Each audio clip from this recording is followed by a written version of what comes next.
Hi there. Welcome to the Kel-n-Rich Show. My name is Kel, and this is my wonderful husband, Rich.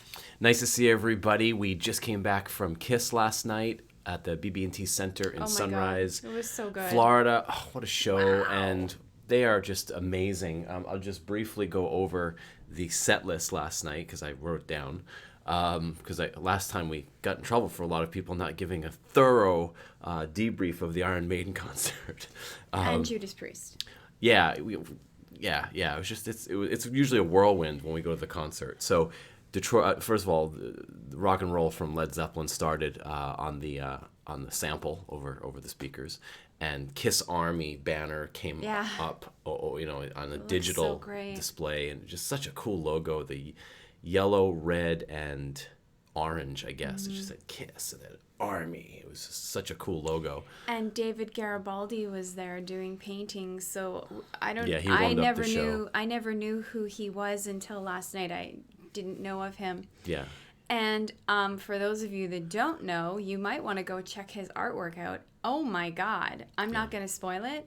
It was amazing. Yeah. It was so cool to see. Yeah, he did, basically, we won't give it away, but he did a Bruce Springsteen. He did... Don't give it away. No. Well... Let them go find out.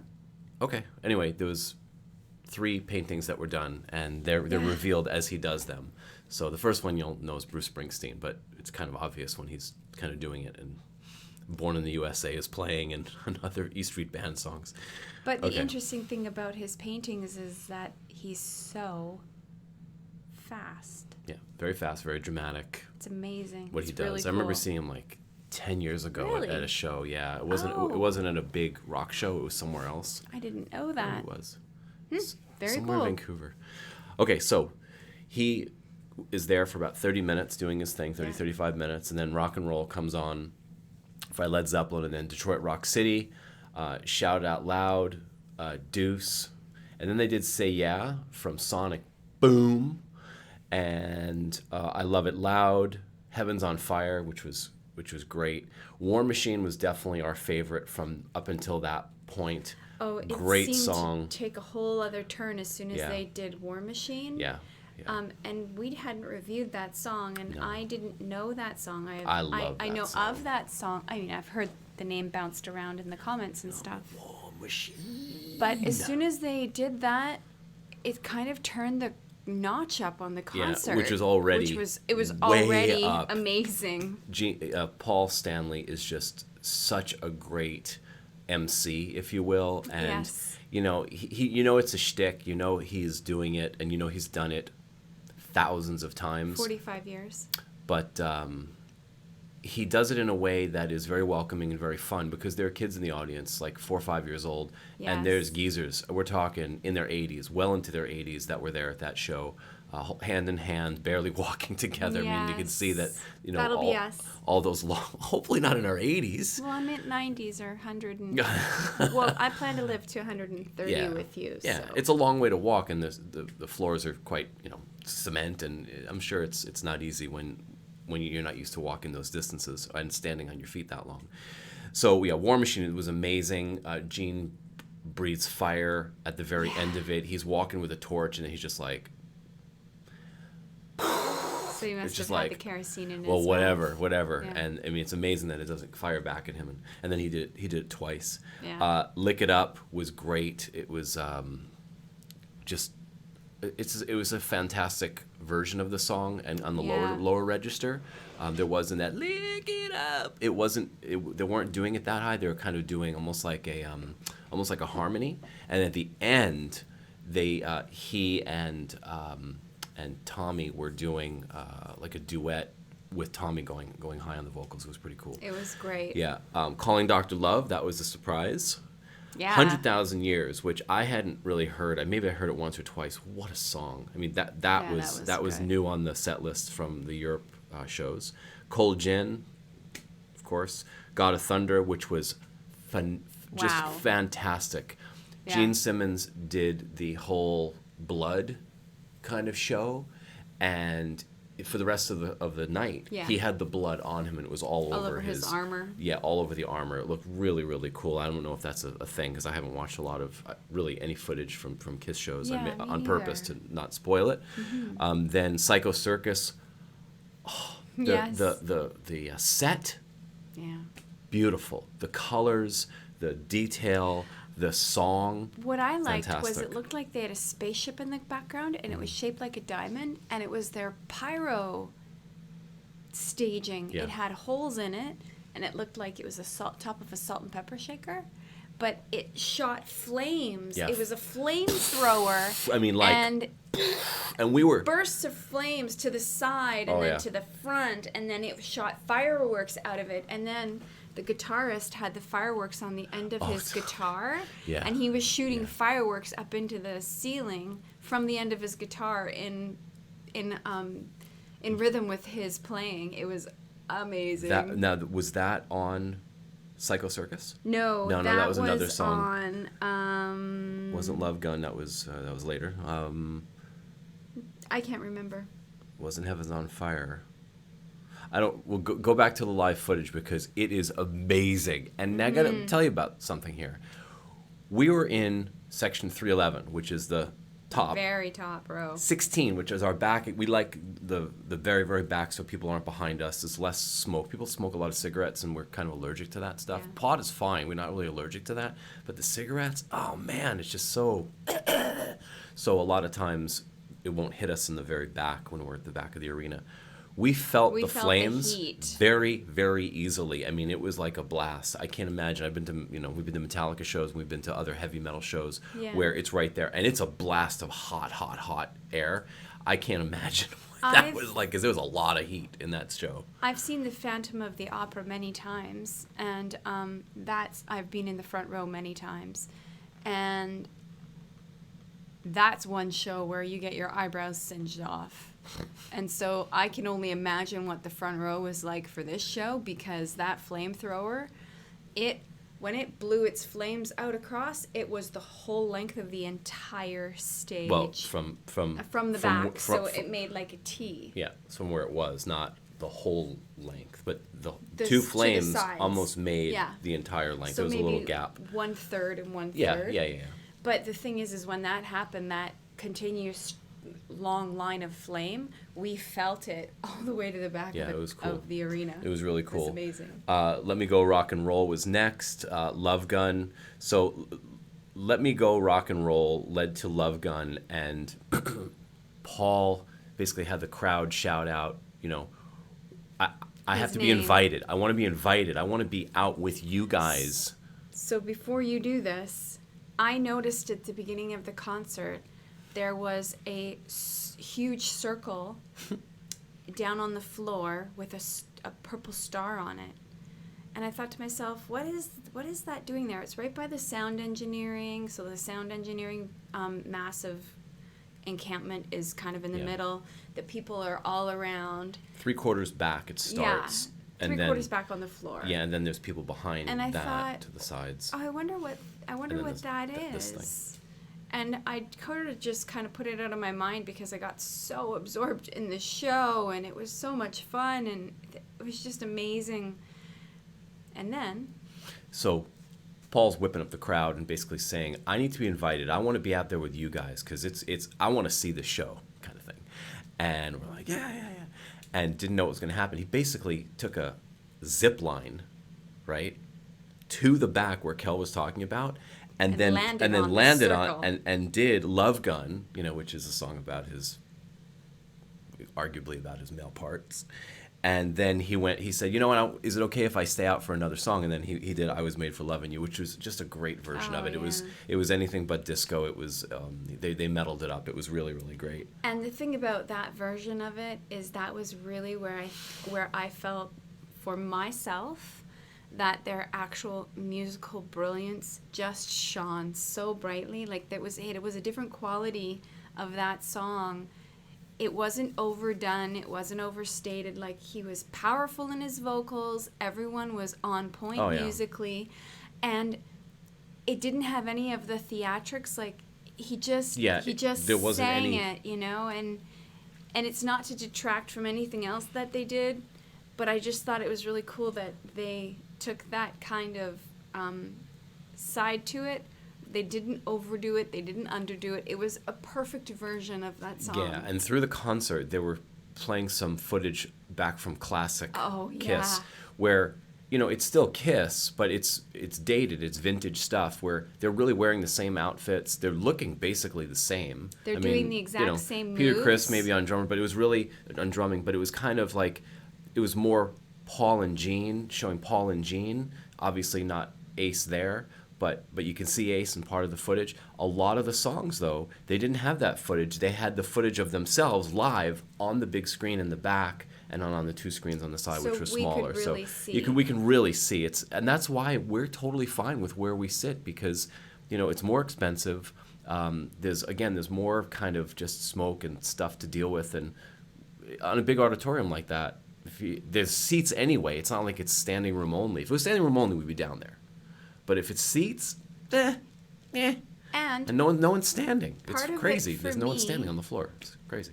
Part of it for me is I love watching the crowd, and I love the bird's eye view from on top of seeing everybody having such a good time. Yeah, totally. And then they finished the set before the encores with Black Diamond, and that was a really ripping version. Again, watch the footage. I haven't seen I didn't have time to look at the links yet, but I'm sure it's on YouTube already, because, I mean, everybody has their phones these days. Yeah. Encore, Beth, Eric Singer came out from the drums and did Beth. Oh my God. The biggest, sparkliest grand piano I've ever seen in my entire life. Yeah, pretty darn sparkly. It was so sparkly. It was all rhinestones. It was amazing. Yeah. It was amazing. Yeah, and the sound was great. Yeah, and the way Paul was dressed, he was just sparkled up and just really, really worked. His guitar is just beautiful. I'm glad that he didn't smash those guitars, because they have a history of smashing their instruments, right? Oh, that hurts me when they do that. I know, and I was hoping they weren't going to do that. It's just like, been there, done that. And Gene came out halfway through for which one? Warhammer. The War Machine? Or War Machine. I meant with the guitar that looks like an axe. I have always wanted to actually see that thing, and he actually had it, so that was fun. Pretty amazing. I mean, they pulled out everything. It's a great show. If you go out and see them, it's so much fun. You know, say what you want about Kiss if you're not a Kiss lover or a Kiss hater. If you're a Kiss hater, this might turn your head around. Again, there's purists out there, it needs to be a certain way. Well, this is fun. So if your fun dial is set for fucked, well, then you're not going to like it. So. Fun dial. Yeah. I have a fun dial. Do you have a fun dial? Yeah, fun dial. Let's turn that fun dial up. Was more of a fun meter. Sure. Finger. if your fun meter is shaped like this, then it probably won't be for you. But if it's shaped like this, or shaped like this, all right. Crazy, Crazy Nights. That was a surprise. That wasn't on the list. And then, of course, Rock and Roll All Night. The anthem to end all anthems. And then God gave us rock and roll. I'm so glad that we went. I'm so glad I got to see them. I have always wanted to. It's been a little, as I've told many of you, I was in the closet as a little metalhead growing up. And it was just, this was a total little 4-year-old dream come true. American Bandstand all the way. Dick Clark, you're my hero. You know how you can have concert fatigue or album fatigue or band fatigue? None of that with Kiss. Yeah. Gene Simmons, God bless him. That tongue got a workout. It always does. I mean, he didn't stop. It's like a mechanical arm or something. It's just, I mean, the whole show, and he's licking the guitar, and it's just. You know, they're timeless. Fantastic. Yeah, they are timeless. All these bands, Judas Priest, they're Iron Maiden, Metallica, they're, and I'm just talking specifically the little bit I know about heavy metal, and just from my opinion, there's a quality of timelessness to these people. So is their tour. It's like 3 years. But it's like a 3-year tour. Seriously, though, 3 years on tour away from your home and your family breaks, and your dog and, whatever. I mean, these people have staying power. Yeah. Yeah. They've got reserves. Yeah. Yeah. And, I hope I'm getting his name right. Just give me 1 sec, okay? Kel. Yes. Spaceman, right? So it's Demon, Spaceman, Panda. Catman. No, Catman and Starchild. Well, I think it's okay. I think Peter Criss was Catman. That's drummer's Catman. Yeah, Okay. I'm saying that I think it's actually he's called the Panda now, but I don't know. Yeah. Again, Kiss lore is not my strong suit. Maybe, but all I of you do can want tell us. to make sure that I have his name right, the guitarist now. Sorry about that. When I read that article on the way home, it referenced them all. Yeah. Oh, yeah. Tommy Thayer, guitar. Yeah, I got it right. Yeah, and he's Spaceman. Spaceman. Yeah, yeah. Right. He's the one with the triangular. Yep. Oh, what a outfit! Oh my Man, God! can he all play? of them? Whoa, can he play? I'm not going to compare other guitarists because, right. If you're comparing the skill of guitarists and you're not a guitarist that's practiced 10, 20, 30, 50,000 hours, shame on you. Oh, well, he's not as good as him. Says who?